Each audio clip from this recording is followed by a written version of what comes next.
இந்த சம்மரை செம மெமரபிளான சம்மரா மாத்துங்க நம்ம விஜிபில. VGP universal kingdom family amusement park. அகிலத்தை ஆளும் உழைப்பின் உறுதியை என்றும் வணங்கும் அக்னி. விஷால், பிரியா பவானி சங்கர், யோகி பாபு நடிப்பில் ஹரி இயக்கத்தில் ரத்னம் வெற்றி நடை போடுகிறது. மீண்டும் இந்த அஜித் விஜய் சண்டை ஆரம்பிச்சிருக்கு. அதாவது ரெண்டு ரசிகர்கள் சண்டை. நான் கூட நடுவில் அவங்க சரியாயிட்டாங்கன்னு நினச்சேன். கில்லி படத்தை இதே பெண்கள், தாய்மார்கள், குழந்தைகள் எல்லாம் பார்க்க விரும்புகிறாங்க. நேராக தியேட்டருக்கு போகிறாங்க, ஒரு பிரச்சனையும் இல்லை, பார்த்துட்டு வந்துடுறாங்க. அதே அஜித் படத்தை பார்க்கும்போது ஏன் இந்த அட்ராசிட்டி நடக்குதுன்னு தெரியல. விஜய் ரசிகர்களை விட அஜித் ரசிகர்கள் வேற மாதிரி இருக்காங்க. விஜய் ரசிகர் ஒருத்தர் லாரிலேருந்து விழுந்து செத்தாருன்னு இது வரைக்கும் இல்லை. ஆனால் அஜித் ரசிகர் தான் விழுந்து சாவுறாரு. அது இந்த அஜித் விஜய் ஃபேன்ஸ் குரூப் தான் அதிகமான அட்ராசிட்டிஸ் பண்ணுற குரூப்பா. ரஜினி நடித்த படம் ஒன்று முதல் நாள் போயிட்டேன்னா அதில் கான்செப்டில் ரஜினி அடிக்கிற மாதிரி ஒரு காட்சி. அங்கே பாராவுக்கு ஒரு கான்செப்ட் போட்டு அடிக்க ஆரம்பிச்சிட்டாங்க. அஜித் ரசிகர்கள் சோஷியல் மீடியாவில் ஒரு கெத்தாக பேசுகிறாங்க. நாங்கள் பற்றியா தியேட்டருக்குள்ளே போய் வெடி வைப்போம், எங்களை கண்டா போலீஸ் பயப்படுது, நாங்கள் பேனர் கிழிப்போம், இதெல்லாம் பெருமையாக பார்க்குறாங்களே, அது எப்படி இருக்குது உங்களுக்கு? இந்த கேங் மனப்பான்மை ஒன்று இருக்கும், வேறு வேறு மாதிரி இருப்பாங்க அவங்க. ஸோ அந்த மாதிரி ஒரு கேங்காக போகும்போது இவங்க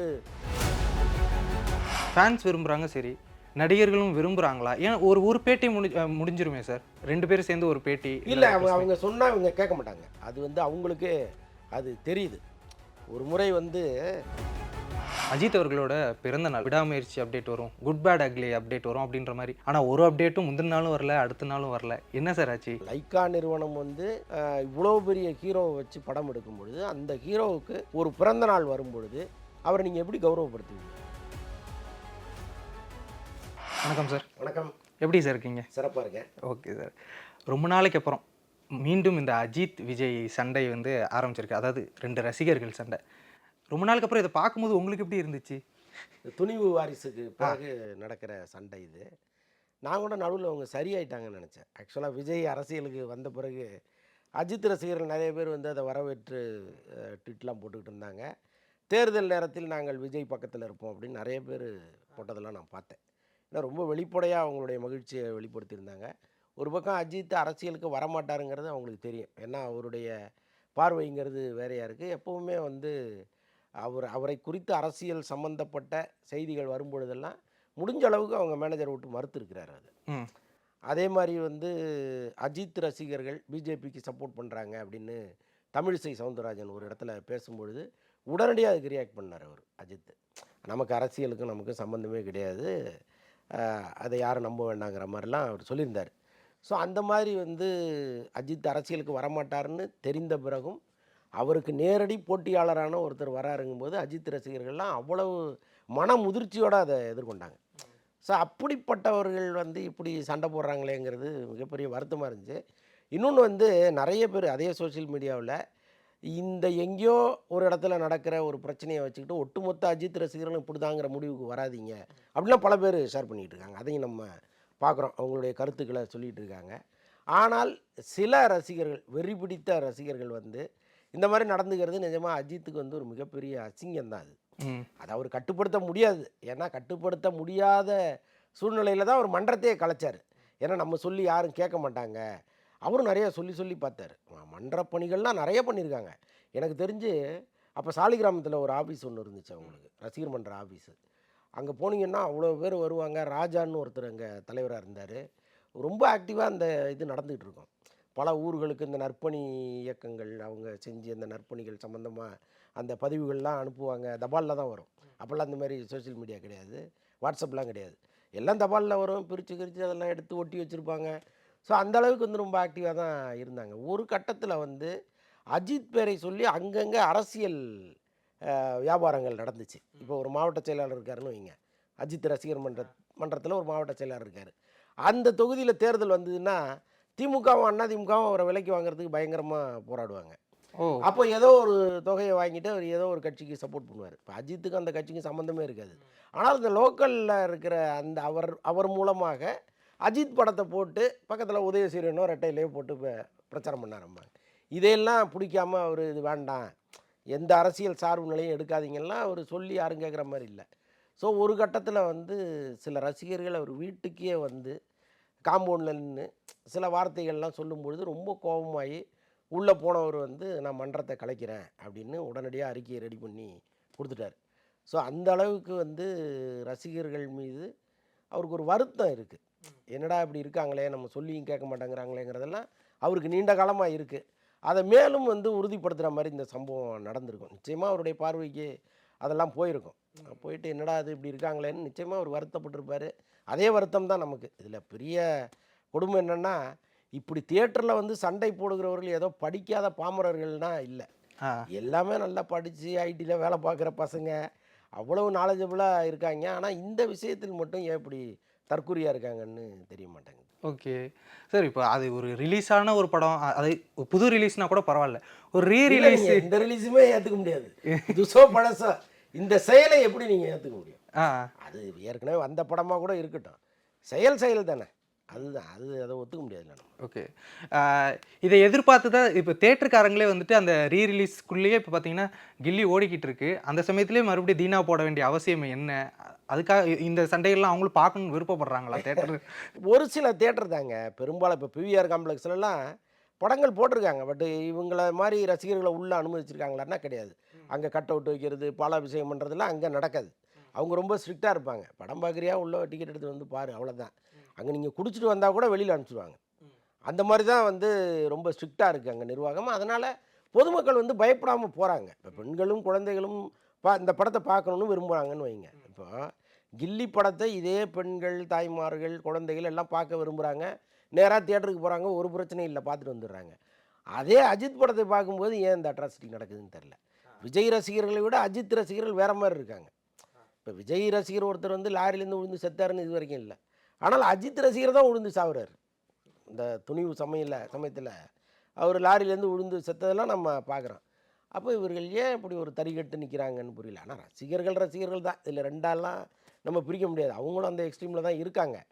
பட் நான் சொல்ல வரேன், இந்த உயிரிழப்பு, இந்த மாதிரி கலவரங்கள், இது எல்லாமே வந்து இவங்க கொஞ்சம் எக்ஸ்ட்ரீமாக பண்ணிடுறாங்களோன்னு தோணுது.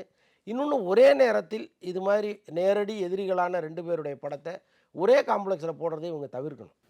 ஒரு பக்கம் கில்லி ஓடிக்கிட்டு இருக்கும்போது இன்னொரு தியேட்டரில் நாங்கள் வந்து தீனா படம் கொடுக்குறோம், அப்போ மங்காத்தா இங்கே நம்ம ஊரில் ரிலீஸ் ஆகலை, பில்லா ரிலீஸ் ஆகிருக்கு, கொடுக்குறோன்னு கொடுக்கும்போது தான் இந்த மாதிரி பிரச்சனைகள்லாம் வருது. அதையாவது குறைந்தபட்சம் இவங்க தடுக்கலாம். இன்னொன்று, இப்போ ரோஹிணி தியேட்டரில் பார்த்தீங்கன்னா உள்ளே பட்டாசு கொளுத்தி போடுறான்.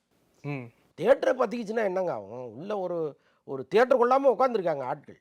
ஒரே நேரத்தில் நெருக்கி அடிச்சுட்டு வெளியில் வரும்போது எவ்வளோ உயிரிழப்புகள் ஆகிருக்கும். அப்போது பட்டாசு ஒருத்தர் உள்ளே எடுத்துகிட்டு போகிறாருங்கிறத கூட உங்களால் பரிசோதனை பண்ண முடியாமல் அனுப்புகிறீங்கன்னா அது எப்படி நிர்வாகம் செயல்படுதுன்னு தான் நமக்கு தெரியல. இப்போ இந்த பட்டாசை வெளியில் வெடிக்கலாம், தியேட்டருக்குள்ளே வெடிக்கிறதுங்கிறது கொடுமை தானே அது. அதெல்லாம் ரொம்ப ரொம்ப ஸ்ட்ரிக்டாக இருக்கணும். இன்னொன்று, காவல்துறை என்ன பண்ணிகிட்டு இருக்காங்கன்னு நமக்கு தெரியல. ஏன்னா இந்த மாதிரி படங்கள், அஜித் விஜய் படங்கள் ஒரே நேரத்தில் வரும்பொழுது, ஒரே தியேட்டரில் வரும்போது அந்த தியேட்டர் என்னவாகுதுங்கிறத இதுக்கு முன்னாடி பார்த்துருக்கோம். அப்போ காவல்துறை வந்து இதில் கொஞ்சம் இறங்கி இதை தியேட்டர் நிர்வாகத்துக்கு ஒரு கடுமையான எச்சரிக்கையை கொடுத்து, இந்த மாதிரி ஆட்டங்கள்லாம் இருந்தால் நாங்கள் வந்து உங்கள் லைசன்ஸே ரத்து பண்ணுவோம், கவனமாக இருங்கன்னு சொல்லணும். பார்த்திங்கன்னா இப்போ அவங்களுக்கு ஒரு அரசியல் பின்புலம் இருக்குது. இப்போ ரோஹிணி தியேட்டர்னால் அவர் பிஜேபியில் ஒரு முக்கியமான ஆளாக இருக்கார். இப்போ மற்ற தியேட்டர்களில் எல்லாருக்குமே ஒரு அரசியல் பின்புலம் இருக்கிறதுனால காவல்துறையும் ஒரு குறிப்பிட்ட அளவு தான் அவங்களுக்கு சொல்ல முடியுது. ஸோ எல்லா இடங்கள்லையுமே ஒரு சின்ன தடைக்கல் இருந்துகிட்டே இருக்குது. தடுப்பதற்கான தடைக்கல்ங்கிறது எல்லா இடங்கள்லையும் இருந்துகிட்டே இருக்குது. Okay sir. ஆனால் இப்போ நீங்கள் சொன்ன விஷயங்கள் எல்லாத்தையுமே இந்த அஜித் ரசிகர்கள் வந்து சோஷியல் மீடியாவில் ஒரு கெத்தாக பேசுகிறாங்க. நாங்கள் பற்றியா தேட்டருக்குள்ளே போய் வெடி வைப்போம், சீட்டு மேலே ஏறி நின்று ஆடுவோம், எங்களை கண்டா வந்து போலீஸ் பயப்படுது, நாங்கள் பேனரை கிழிப்போம், நாங்கள் ரொம்ப டேஞ்சரஸ் அப்படின்னு சொல்லிட்டு அஜித் ஃபேன்ஸே அவங்கள வந்துட்டு இதெல்லாம் பெருமையாக பார்க்குறாங்களே, அது எப்படி இருக்குது உங்களுக்கு? அதுதாங்க, இந்த படித்த பசங்கள் இப்படி பண்ணுறாங்கங்கிறது தான். ஒரு ட்விட்டரை பயன்படுத்துகிறாரு, ஒரு ஃபேஸ்புக்கை ஒருத்தர் பயன்படுத்துகிறாருன்னா சும்மா ஒன்றும் படிக்காதவர் ஒரு தற்கொலையை செஞ்சிட முடியாது. அப்போ அவங்க ஏதோ ஒரு பொறுப்பான படிப்பாவது படிச்சிருக்கணும். அட்லீஸ்ட் +2 வரைக்குமாவது அவங்க படிச்சிருக்கணும். அந்த படிப்பு என்ன அறிவு கொடுத்துருக்குன்னு நமக்கு புரிய மாட்டேங்குது. அந்த அளவுக்கு படித்தவன் இப்படி நடந்துக்கவே மாட்டான். ஆனால் இதை தாண்டி அவங்களுக்கு இந்த கேங் மனப்பான்மை ஒன்று இருக்கும். எப்போவுமே ஒரு தனியாக ஒருத்தன் போய் படம் பார்க்குறதுக்கும் கேங்காக போய் படம் பார்க்கும்போதும் வேறு மாதிரி இருப்பாங்க அவங்க. ஸோ அந்த மாதிரி ஒரு கேங்காக போகும்போது இவங்க வந்து ஒரு அடங்காத யானையாக மாறுறாங்களா, மத யானையாக மாறுறாங்களா அப்படின்னு தான் சந்தேகமாக இருக்குது. எனக்கு இப்போ இந்த கேள்வி வந்து இருக்குது சார். எவ்வளவோ நடிகர்கள் இருக்காங்க, பர்டிகுலராக இந்த அஜித் அண்ட் விஜய் இவங்க 2 பேருக்கு மட்டும் எப்படி இந்த மாதிரி டைஹார்ட் ஃபேன்ஸ்லாம் வந்தாங்க அப்படின்னு ஏதாவது உங்களால் சொல்ல முடியுமா? இது காலகாலமாக நடக்குதுங்க. எம்ஜிஆர் சிவாஜி காலத்துலேருந்து இது இருக்குது. எம்ஜிஆர் ரசிகர்களும் சிவாஜி ரசிகர்களும் தியேட்டரில் சண்டை போடாத காலமே கிடையாது. குண்டுகிளி படம் வந்து எம்ஜிஆரும் சிவாஜியும் ஒன்றா நடித்த படம். மதுரையில் ரிலீஸ் ஆகும்போது தியேட்டரில் கத்தி குத்து விழுந்து ஒருத்தர் செத்தே போயிட்டார். அதற்கப்புறம் தான் எம்ஜிஆரும் சிவாஜியும் சேர்ந்து முடிவெடுத்தாங்க, நாம் முதலும் கடைசியுமா சேர்ந்து நடிக்கிற படம் இதுவாக தான் இருக்கணும், ஏன்னா நம்ம ரசிகர்கள் உயிர் நமக்கு ரொம்ப முக்கியம் அப்படின்னு அவங்க 2 பேரும் முடிவெடுத்து அதுக்கப்புறம் பிரிஞ்சு தான் நடித்தாங்க. சேர்ந்து நடிக்கக்கூடிய வாய்ப்புகள் வந்தபோது மறுத்தாங்க. அதுக்கு காரணம் முழுக்க அந்த கத்தி குத்து தான். அதுக்கப்புறம் வந்தது ரஜினி கமல் பிரச்சனை.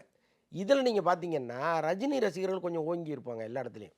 ஏன்னா இப்போ ஒருவரை ரசிக்கும் பொழுதே நீங்கள் அவர் என்னவா, இப்போ இசையே நீங்கள் நல்லா பாருங்களேன், பேட்டரா பாட்டு கேட்குறவனுக்கும் ஒரு இனிய சங்கீதத்தை கேட்குறவனுக்கும் குணநலதே மாறி இருக்கும். இவன் ரொம்ப சாஃப்டாக இருப்பான், இவன் கொஞ்சம் ரக்குடாக இருப்பான். ஸோ அந்த மாதிரி ரஜினி படத்தை ரசிக்கிற ஒரு கூட்டம் ரக்குடாகவே இருந்துச்சு, கமல் படத்தை ரசிக்கிற கூட்டம் கொஞ்சம் சாஃப்டாகவே இருந்துச்சு. பல இடங்களில் இவங்க பூந்து அவங்கள அடிப்பாங்க. கமல் ரசிகர்களை அடி வாங்கிட்டு ஓடினவங்கலாம் இருக்காங்க, பயங்கரமாக கலாப்பாங்க, இதெல்லாம் நடக்கும். ஆனால் இந்த அளவுக்கு மோசமாலாம் போனது கிடையாது. மோசமாக கத்தி குத்து கலவரம்லாம் போனது கிடையாது. தியேட்டருக்குள்ளே வந்து ஒரு அநாகரிகமாக நடந்ததெல்லாம் கிடையாது. அதிகபட்சம் இந்த டிக்கெட்டுகளை கிழித்து எறிவாங்க. கட் அவுட் வந்து நீ உயரம் வச்சியா நான் உயரம் வச்சேனான்னு ஒரு போட்டி ஒன்று வரும். அப்படி தான் நடந்திருக்கே தவிர இந்த மாதிரிலாம் நான் இப்போ தான் பார்க்குறேன். ஃபஸ்ட் டைம் வந்து இப்போ தான் பார்க்குறேன். இன்னொன்று இப்படி ஒரு ஃபேன் பேஸ் எப்படி வந்தது அப்படின்னா இந்த சோஷியல் மீடியா வந்த பிறகு தான். இப்போ இவங்க வந்து ஒரு தியேட்டரில் நின்று இந்த கலாட்டா பண்ணுறத ஒரு ஃபோட்டோ எடுத்து போடுறாங்கல்ல, அதுவும் முக்கியமாக வந்து இந்த ஃபோனில் கேமரா வந்த பிறகு தான் இவ்வளோ அட்ராசிட்டியும். இது வந்து இப்போ இதுவே வந்து விஜய் ஒரு 20 வருஷத்துக்கு முன்னாடி விஜய் படங்கள் வரும்போது நம்ம பார்த்துருக்கோம், அஜித் படங்கள் வரும்போது பார்த்துருக்கோம். கட் அவுட் இருக்கும், அதில் மாலை போடுவாங்க, பாலாபிஷேகம் பண்ணுவாங்க, அவ்வளோதான் நடந்திருக்கே தவிர இன்னைக்கு மாதிரி வந்து இந்த தியேட்டர் செலிப்ரேஷனை வீடியோ எடுத்து போடுறதுக்காகவே ஒரு கூட்டம் உள்ளே வருது இல்லை, அதை வந்து ரீல்ஸில் போடுறது, இந்த மாதிரி விஷயங்களுக்காக ட்ரெண்டிங் ஆக்கிறது, இது வந்து இன்னைக்கு மேலோங்கி நிற்கிது. இது நான் என்னுடைய தலைவரை நான் தீவிரமாக ரசிக்கிறேன், அதுக்காக இந்த வேலையை செய்கிறேங்கிறதெல்லாம் தாண்டி நான் ரீல்ஸில் போடுறேன், இதன் மூலம் வந்து ஒரு 2000 பேர் என்னை பார்த்து அடாடா இப்படி பண்ணிட்டாரா அவருன்னு கைத்தட்டுறான்ல, ஆச்சரியப்படுறான்ல, அதை இவங்க விரும்புகிறாங்க. ஸோ அதுக்காக நடக்கிற கலவரங்கள் தான் இதெல்லாம். ஓகே, ஃபேன்ஸ் விரும்புகிறாங்க, சரி, நடிகர்களும் விரும்புகிறாங்களா? ஏன்னா ஒரு பேட்டி முடிஞ்சிருமே சார், 2 பேரும் சேர்ந்து ஒரு பேட்டி இல்லை, அவங்க சொன்னால் இவங்க கேட்க மாட்டாங்க. அது வந்து அவங்களுக்கு அது தெரியுது. ஒரு முறை வந்து பிஸ்மி விஜய்க்கு ஃபோன் பண்ணி பேசினார். அப்போ சொன்னார், இல்லை விஜய், நீங்கள் வந்து ஒரு அறிக்கையை வெளியிடலாம், இந்த மாதிரி என்னுடைய ரசிகர்கள் வந்து ரொம்ப கண்ணியமாக இருங்க, அஜித்தை வந்து கேவலமாக திட்டாதீங்க அப்படின்னு நீங்கள் சொல்லலாமே அப்படின்னு சொன்னார். அதே மாதிரி உங்களை வந்து அவங்க ரொம்ப மோசமாலாம் திட்டுறாங்க, இது வந்து தவிர்க்கப்படணும்னா முதல்ல நீங்கள் இறங்கி வந்துடுங்க, அவர்கிட்ட அவர் இருக்கார், கேட்குறாரு, கேட்காம போகிறாருங்கிறது வேறு. ஏன்னா இன்றைக்கி மீடியாவை ரீச் பண்ணுற இடத்துல அவர் இல்லை. ஒருவேளை ரீச் பண்ணால் நான் அவர்கிட்டே கூட சொல்லுவேன், ஆனால் நீங்கள் ரீச் பண்ணுறீங்க, அதனால் உங்கள்கிட்ட சொல்கிறேன் அப்படின்னு சொல்லும்போது அப்போ விஜய் சொன்னார், நிறைய காயங்களை தாண்டி வந்துட்டேன்னா, நிறைய அதுமாரி என்னை ட்ரோல் பண்ணி எல்லாமே நான் பார்த்துட்டேன், என்னப்பா அது பெருசாக பாதிக்கிறது இல்லை, ரசிகர்கள்ட்டையும் நம்ம சொல்கிறோம், அவங்க கேட்க மாட்டேங்கிறாங்க, என்ன பண்ணுறது அப்படிங்கிற மாதிரி அவர் சொன்னார். ஸோ அதனால் அவங்களுக்குள்ள ஒரு எண்ணம் இருக்குது, இதெல்லாம் வேண்டான்னு நினைக்கிறாங்க, ஆனால் இது தடுக்க முடியாதுங்கிறதும் அவங்களுக்கு தெரியுது, அதுதான். ஆனால் இதை தவிர்ப்பதற்கு ஒரே வழி இருக்குது, என்னென்னா 2 பேரும் ஒன்றா வந்து ஒரே இடத்துல உட்காந்து அல்லது ஒரு இன்ட்ராக்ஷன் மாதிரி நீங்கள் வச்சுக்கிட்டு, அப்போ நீங்கள் வந்து நிஜமாக என்னுடைய ரசிகனாக இருந்தால், என்னை நேசிக்கிறவனாக இருந்தால் இந்த வேலையை செய்யாத, நீ அப்படி செஞ்சனா நீ என் மனசில் கிடையாது அப்படின்னு ஒரு வார்த்தையை அவங்க சொன்னாங்கன்னா ஒருவேளை அதற்கு அவங்க கட்டுப்படுறதுக்கு வாய்ப்புகள் இருக்குது. அதை 2 பேரும் சேர்ந்து வந்து சொல்லணும். ஓகே சார், இப்போ அந்த ஃபேன் வார்ஸை பற்றி பேசுகிறோம் அப்படின்னா, இப்போ உங்களுக்கு நிறைய எக்ஸ்பீரியன்ஸ் இருக்கும், நீங்கள் பார்த்ததுலேயே இப்போ இந்த குரூப் தான், அதாவது இந்த அஜித் விஜய் ஃபேன்ஸ் குரூப் தான் அதிகமான அட்ராசிட்டிஸ் பண்ணுற குரூப்பா, இல்லை இதுக்கு முன்னாடி இன்னும் ரொம்ப மோசமாக இருந்தாங்க? இதுக்கு முன்னாடி நான் பார்த்துருக்கேன், ரஜினி நடித்த படம் ஒன்று முதல் நாள் போயிட்டேன் நான் தியேட்டருக்கு. அதில் வந்து ஒரு கான்ஸ்டபிள் வந்து ரஜினி அடிக்கிற மாதிரி ஒரு காட்சி, அங்கே பாராவுக்கு வந்து ஒரு கான்ஸ்டபிள் போட்டு அடிக்க ஆரம்பிச்சிட்டாங்க. எப்படா எங்கள் தலைவர் நீங்கள் அடிக்கலாம் அப்படின்ட்டு, அது இவர் ஓடுறாரு, தலை தெரிக்க ஓடுறாரு, விரட்டிட்டு போய் அடிக்கிறாங்க. அப்போ தான் நினச்சேன், அட முட்டா போயிடல, இப்படி இருக்கீங்க நீங்கன்ட்டு. ஸோ அந்தளவுக்கு இவங்க மோசமாக இல்லை, சண்டை போடுறாங்க, பட் அந்த அளவுக்கு வந்து மோசமாக இல்லைன்னு தான் நான் பார்க்குறேன். ஓகே. சார் இப்போ இந்த கலாச்சாரம், இந்த ஃபேன் ஃபைட் இருக்குல்ல, இந்த அஜித், விஜய், ரஜினி, கமல் இதுக்கப்புறம் யாருக்காவது அந்த மாரி அமையும்னு நீங்க நினைக்கிறீங்களா? தமிழ் சினிமால? இல்லை, அப்படி அமைவதற்கு வாய்ப்பு இல்லை. ஏன்னா இப்போ அடுத்தடுத்து வந்து வர்ற பசங்க வந்து நிஜமாவே நல்லா படித்து நல்ல அறிவாளிகளாக வந்துகிட்டு இருக்காங்க. சினிமாவை சினிமாவாக பார்க்குற ஒரு கூட்டம் ஒன்று வந்துடும், மெல்ல மெல்ல வந்துடும். முன்ன இருந்த ஒரு வெறி, ஒருத்தரை நம்புறது, அதெல்லாம் இப்போ இல்லை. கண்மூடித்தனமாக இப்போ எம்ஜிஆர்லாம் வந்து கண்மூடித்தனமாக கடவுளாகவே நினச்ச கூட்டம் இன்றைக்கி மாறி இருக்குல்ல. இன்றைக்கி அவர் கடவுள் கிடையாதுங்க, அவர் ஒரு மனுஷன். எல்லாருக்கும் இருக்கிற ஆசாபாசங்கள் எல்லாமே எம்ஜிஆருக்கு இருக்குன்னு நம்புகிற கூட்டம் அதுக்கப்புறம் வந்துச்சு இல்லை. இன்றைக்கி ரஜினி, கமல் வந்து நம்ம வாழ்க்கையை தொலைச்சிட்டோன்னு பல பேர் சொல்கிறாங்க. இப்போ நீங்கள் பார்த்தீங்கன்னா ரஜினி வந்து பல படங்களில் ஆட்டோ ஓட்டுவார். என்ன எங்கள் வீட்டில் படிக்க வைக்க சொல்லி எவ்வளவோ போராடினாங்க, நல்ல வசதியான குடும்பம். ஆனால் ரஜினி படத்தில் ஆட்டோ ஓட்டினாரு, நான் ஆட்டோ தான் ஓட்டுவேன்னு நான் ஆட்டோ ஓட்ட போயிட்டேன். ஆனால் இன்றைக்கி நினச்சி பார்க்குறேன் எவ்வளோ பெரிய தவறு செஞ்சுட்டேன் வாழ்க்கையில் அப்படின்னு பேசுகிறாங்கல்ல. இது வந்து இன்றைக்கி அடுத்த தலைமுறைக்கு வரும். இப்போ அந்த அடுத்த தலைமுறை அந்த கட்டத்துக்கு போகாது. இப்போ போகிறதுக்கு முன்னாடியே முடிவு எடுத்துருவான், ஐயோ அது சினிமா, இது லைஃபு அப்படின்னு முடிவு எடுத்துருவான். அந்த அளவுக்கு இவங்க கொஞ்சம் கொஞ்சமாக அறிவாளிகளாக மாறிட்டு இருக்காங்க. அதனால் இதற்கப்புறம் ஒரு நிச்சயமாக இந்த கூட்டம் இருக்கும். இப்போ இன்றைக்கி வந்து அஜித், விஜய்னு இருக்கிற கூட்டம் நாளைக்கு தனுஷ், சிம்புன்னு வரலாம், சிவகார்த்திகேயன், தனுஷ்னு வரலாம். அது மாறும். ஆனால் அன்னைக்கு இந்த அளவுக்கு வெறியோடு இருப்பார்களான்னா இருப்பதற்கு வாய்ப்பு இல்லை. ஓகே சார், அப்படி இருந்தால் சந்தோஷமும் கூட. ஆமாம் ஆமாம், நிச்சயமாக. ஓகே சார், இப்போ தொடர்ந்து வந்து இப்போ இந்த ரீரிலீஸை வந்துட்டு ரொம்ப கொண்டாடுற மாதிரி ஆகிடுச்சு சார். இப்போ இதை பார்த்ததுக்கப்புறம் இன்னும் நிறைய படங்கள் ரீரிலீஸ், அடுத்தடுத்த படங்கள்லாம் இப்போ கொண்டு வந்துட்டு இருக்காங்க. புது படங்கள் ரிலீஸை அது வந்துட்டு ரொம்ப அமுக்கும்னு நீங்கள் நினைக்கிறீங்களா? நிச்சயமாங்க, இது ஒரு பெரிய ஆபத்து தான் இது. ஏன்னா ஒரு 200 படம் வந்து சென்சார் பண்ணி அப்படியே கிடக்கு, ரிலீஸ் பண்ண முடியாமல். இப்போ அந்த படங்களுக்கெல்லாம் தியேட்டர் ஒரு 20 தியேட்டர் கிடச்சா போதும், 30 தியேட்டர் கிடச்சா போதும்னு போராடிட்டு இருக்காங்க. கிடைக்க மாட்டேங்குது. நல்ல படங்களுக்கே தியேட்டர் கிடைக்க மாட்டேங்குது. இப்போ நேற்றெல்லாம் குரங்கு படல்னு ஒரு படம் வந்திருக்கு, எத்தனை தியேட்டரில் ரிலீஸ் பண்ணியிருப்பாங்க. ஸோ கிடைக்க மாட்டேங்குது. இன்னொன்று வந்து இப்போ விஷால் ரத்தனம்னு ஒரு படம் வந்துச்சு, நல்ல கமர்ஷியல் படம். ஹரி வந்து ஏற்கனவே பெரிய கிட்டுகளை கொடுத்தாரு. மார்க் ஆண்டனி படத்துக்கு பிறகு வர்ற விஷால் படம் எவ்வளோ பெரிய தியேட்டர் கொடுத்துட்டாங்க. விஷால் ரத்தனத்துக்கே இந்த கதி தான். என்னென்னா கில்லி ஓடிக்கிட்டு இருக்குது தியேட்டரில். கில்லி நல்லா ஓடிக்கிட்டு இருக்கும்போது அதை தூக்கிட்டு நான் ஏன் அந்த படத்தை போடணும் அப்படின்னு பல சின்ன தியேட்டர்கள் தான் ரத்தனத்துக்கு கொடுத்தாங்க. ஸோ விஷால் மாதிரி ஒரு பெரிய ஹீரோவுக்கு, ஹரி மாதிரி ஒரு பெரிய டைரக்டருக்கே இதுதான் நிலைமைன்னா, நாளைக்கு விஜய் படங்களை அடுத்தடுத்து ரிலீஸ் பண்ணுறாங்கன்னு வைங்க. இப்போ மெர்சல் படம் வந்துச்சு, இப்போ தான் வந்துச்சு, இருந்தாலும் நாங்கள் அதை ரீரிலீஸ் பண்ணுறோம்னு பண்ணால் மறுபடியும் இதே நிலைமை தான் எல்லா படத்துக்கும் ஏற்படும். ஸோ இப்போ இந்த ரீரிலீஸ் கலாச்சாரங்கிறது ரொம்ப ரொம்ப ஆபத்தானது, அதை முதல்ல புரிஞ்சுக்கணும். ஆனால் இது வந்து இன்னும் கொஞ்சம் காலத்துக்கு தான். இப்போ நடுவில் வந்து தேங்கி நின்ன படங்கள்லாம் வர ஆரம்பிச்சிடும். இப்போ இந்தியன் 2, தங்கலான், கங்குவா, இந்த மாதிரி படங்கள் வரிசையாக இருக்குல்ல. இப்போ இதெல்லாம் வர ஆரம்பிச்சிருச்சுன்னு வச்சுங்களேன், இந்த ரீரிலீஸ் கலாச்சாரம் மெல்ல மறைஞ்சிரும். கொஞ்சம் நமக்கே ஞாபகம் வராது, இதான் நல்ல படங்கள் ஓடிக்கிட்டு இருக்க அப்படின்னு இதை ஃபாலோ பண்ணி போயிடுவாங்க. இப்போ கண்டென்ட் இல்லை, தியேட்டருக்காரங்களுக்கு கண்டென்ட் இல்லாததுனால இது வந்தால் நல்லாயிருக்கும், அது வந்தால் நல்லாயிருக்கும்னு இந்த ப்ரொடியூசர்கள்ட்ட அவங்களே ஃபோன் பண்ணி ஐடியா கொடுக்குறாங்க. இப்போ ஏஎம் ரத்னத்திட்ட அன்றைக்கி பேசிகிட்டு இருந்தால் அவர் சொல்கிறாரு, சார் அடுத்து 7G ரெயின்போ காலனிலாம் ரிலீஸ் பண்ண போகிறேன்னா அப்படின்னு சொல்கிறாரு. இன்னும் நல்ல படங்கள் நிறையா, இந்த அவர் தூள் விக்ரம் நடித்த படம், அந்த படத்தை ரிலீஸ் பண்ண போகிறாரு. ஸோ அது மாதிரி அவர் பிளான் வச்சுருக்காரு. ஸோ இது மாதிரி ஒவ்வொரு தயாரிப்பாளரும் பிளான் பண்ணி உள்ளே இறக்குனாங்கன்னா நிச்சயமாக புது படங்கள் அடிபடும். அது இந்த புது இயக்குனர்கள் வர்றதோ, புது ஹீரோக்கள் வர்றதோ டோட்டலாக அடிபட்டு போயிடும். இப்போ ஒரு சிவகார்த்திகேயன் வரும்போது ஒரு புதுமுகம் தானே. இன்றைக்கி வந்து ஒரு பல படங்களுக்கு வளர்ந்து இன்றைக்கி ஒரு இடத்துல வந்து நிற்கிறாருன்னா அன்றைக்கி அந்த ஒரு படம் வந்ததால் தான். வர்றதுக்கு முன்னாடியே காலி பண்ணிட்டீங்கன்னா எங்கேருந்து வர்றது? இங்கே இப்போ கவின்னு ஒருத்தர் வராரு, இவர் படமெல்லாம் நீங்கள் ரீரிலீஸ் படத்துக்கு முக்கியத்துவம் கொடுத்து இந்த படத்தெல்லாம் ரிலீஸ் பண்ணாதீங்க தூக்கி போடுங்கன்ட்டா எங்கேருந்து ஒரு ஹீரோ வர முடியும்? ஸோ அதெல்லாம் இருக்குது. இது வந்து ஒரு பரஸ்பர புரிதலின் அடிப்படையில் இங்கே சரி பண்ணணும். அது என்ன பண்ண போகிறாங்கன்னு தெரியல. ஓகே, இப்போது கில்லி ரிலீஸ் ஆனோன்னே இப்போ தீனா ரீரிலீஸ் பண்ணாங்கல்ல, தீனா பில்லா, இது வந்துட்டு அந்த அளவுக்கு வரவேற்பு இது கிடச்சிதுன்னு நினைக்கிறீங்களா? இல்லை அந்த வசூல் சாதனையெல்லாம் வந்துட்டு பக்கத்தில் போக முடியுமா? கில்லி பக்கத்தில் இந்த தீனா பில்லாலாம் இது போக முடியாது. அதுக்கு காரணம் என்னென்னா இவங்கள்ட்ட ஒரு திட்டமிடல் இல்லை. தீனா நல்ல படம் இல்லைன்னா நல்ல படம் தான், ரொம்ப விறுவிறுப்பான படம் தான் தீனா. அப்போ ஏன் வந்து அது ஒரு ஷோவோட போயிடுச்சு, ரெண்டாவது ஷோவுக்கு கூட்டம் கிடையாது. நீங்கள் பார்த்தா தெரியும் உங்களுக்கு, சோஷியல் மீடியாவில் பல பேர் அதை ஷேர் பண்ணிக்கிட்டு இருக்காங்க. பாருங்கள் தியேட்டரில் கூட்டமே இல்லை, புக்கிங்கே இல்லை பாருங்கள்லாம் போட்டுக்கிட்டு இருக்காங்க. என்ன காரணம் அப்படின்னா கில்லி ரிலீஸுக்கு முன்னாடியே ஒரு ப்ராப்பராக வந்து ஒரு புது படத்தை ரிலீஸ் பண்ணால் என்னெல்லாம் பண்ணுமோ அதெல்லாம் பண்ணார். ஒரு பெரிய விளம்பரம், ஒரு முறையான டிஸ்ட்ரிபியூட்டரு, அந்த படத்தை பற்றி தொடர்ந்து மீடியாக்களில் பேசுவதற்கான ஒரு வாய்ப்பை அவர் உருவாக்கி கொடுக்குறது. ஸோ இதெல்லாம் சேர்ந்து கில்லின்னு ஒரு படம் வருது, நம்ம போகணுங்கிற எண்ணத்தை மக்கள் மனசில் உருவாக்குச்சு. அந்த எண்ணத்தை தீனாவோ பில்லாவோ உருவாக்கலை.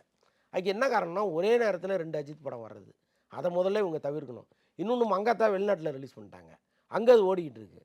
அப்போது ஒரு படத்தை கையில் எடுத்து அந்த ஒரு படத்துக்கு முக்கியத்துவம் கொடுத்து அது சம்மந்தமாக முடிஞ்சால் ஒரு ட்ரெய்லர் கட் பண்ணி முதல்ல ரிலீஸ் பண்ணி அது சம்மந்தப்பட்டவர்களை இன்டர்வியூ எடுக்க வச்சு, இப்போ தரணி வந்து எல்லா இடத்துலையும் உட்காந்து பேசிகிட்டு இருந்தார்.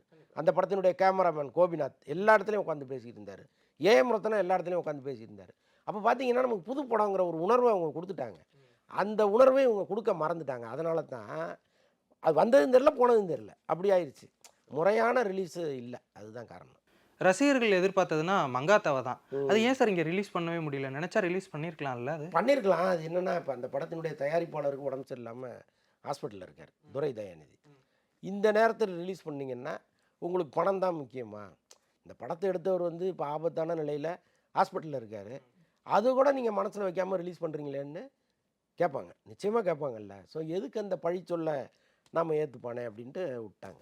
Okay sir. அஜித் அவர்களோட பிறந்த நாள் எல்லாருமே அதுக்கு முந்தின நாள்லேருந்து எதிர்பார்த்தாங்க, விடாமுயற்சி அப்டேட் வரும், குட் பேட் அக்லி அப்டேட் வரும் அப்படின்ற மாதிரி.